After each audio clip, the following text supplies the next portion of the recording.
Hey Neppers, it's me, Wild Neptune, and today in FFXIV, we're going over one of the creepiest dungeons in the game, the Tam Terra Deep Croft.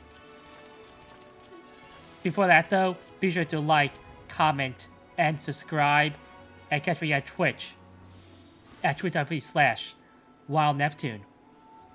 Now, beware, this video will contain some minor spoilers for the game.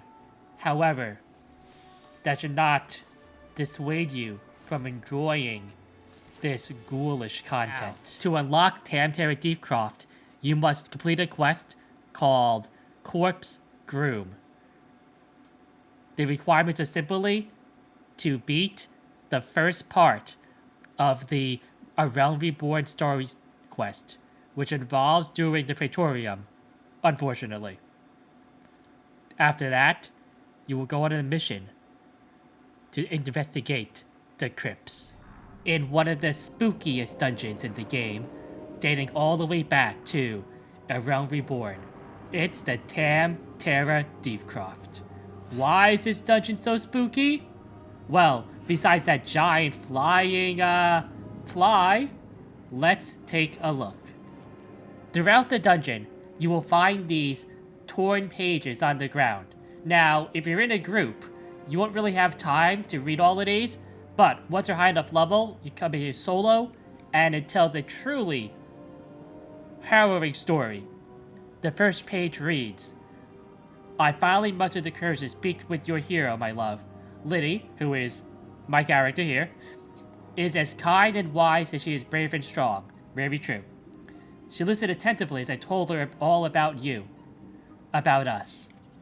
Though she's a woman of few words, or perhaps because she is, everything she said seemed to inspire me, while your gaze alone instilled me with a confidence I never knew I had. Truly, I feel better prepared to face the future for having met her. How right you were, my love. Right about what? And what does she plan to do? The second page is placed next to an altar, with foul-looking incense pouring from the canister. The page reads, "I could not have hoped for a romantic first visit to Mordana. The crystals that pierced the landscape glowed in all their majesty, as if to celebrate a future together. As we lay by Silvertear Lake, watching the waves lapping at the shore, the sun took its leave behind the horizon, that we might enjoy a moment of intimacy. I wanted to be together forever. You first said these words to me years ago, and you said them to me again tonight. I am so happy to be with you. Forever is a very long time." The first boss of the dungeon is a familiar face, Leavine. Leavine? Leavine? Truly, the scariest thing in the game are the names that you cannot pronounce. But I digress. For you see, this NPC was a former colleague of yours, a trusted friend. But what is she doing here? And how did she get to this state? The third page is placed near a disturbed coffin, and it reads, "You have been looking deathly pale of late. The scorching heat of Thanalan does not agree with you. You were never fond of hot climates, and it was a mistake to come here. Let us make for Korthus, where the bracing air will put roses on your cheeks." Apparently, the poor man was not doing so well. Another coffin, and another page. I know. It's not easy being without your body. I promise to find one for you. But you must have patience. You are my husband-to-be, and there is nothing I would not do for you. So please, have faith in me. Give me time, my love. I shall make you whole again, as you make me. A body. What happened to his old one? What became of her fiancé? Another crypt, And another page. I'm sorry to keep you waiting, my love, but we cannot afford to compromise. Not where your new body is concerned. Ordinary adventurers die often enough, leaving their ordinary corpses. But if you're to be like Liddy, who is my character, we cannot settle for anything less than extraordinary. But a strong body requires an equally strong soul, as I recently discovered. Now, you are probably worried that strong souls are rare, and so they are. But, never fear, for we can create one ourselves.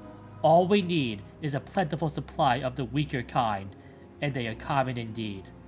Be patient, just a little longer, my love, and all will be as you desire. As he desires? Whose desire is this? And how many souls must be sacrificed to fill this nightmare-fueled dream? As you approach the second boss gate, you see Pio, the Lalafell that initially gave you the quest to come here.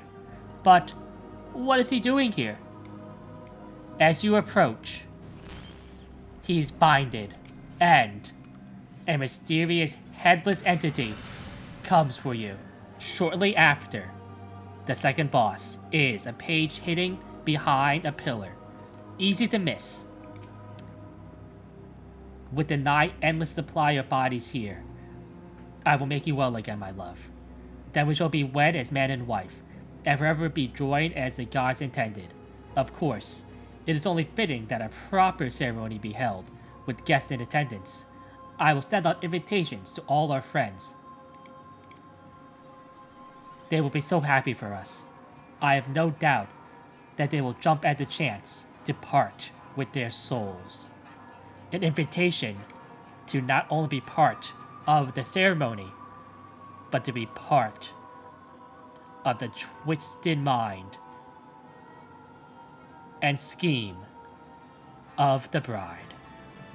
As you approach the final boss, you see Etta and her fiancé-to-be, or should I say, would-be fiancé, a Veer Bravearm, not a man, but a creature of undescribable horror. In the middle of a ritualistic circle, one can only wonder what her creepy laughs are meant to inspire. And when all is said and done, she backs away, falling to her doom.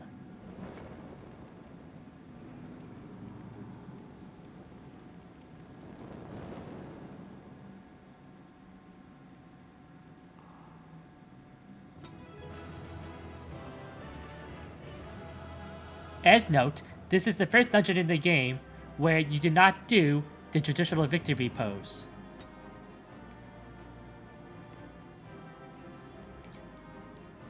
Anyway, I hope you enjoyed this video going over one of the spookiest dungeons in the game and some of the story behind it.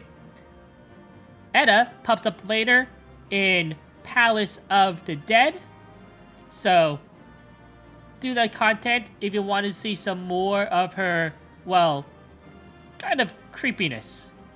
Anyway, I'm Wild Neptune. It's been a good one.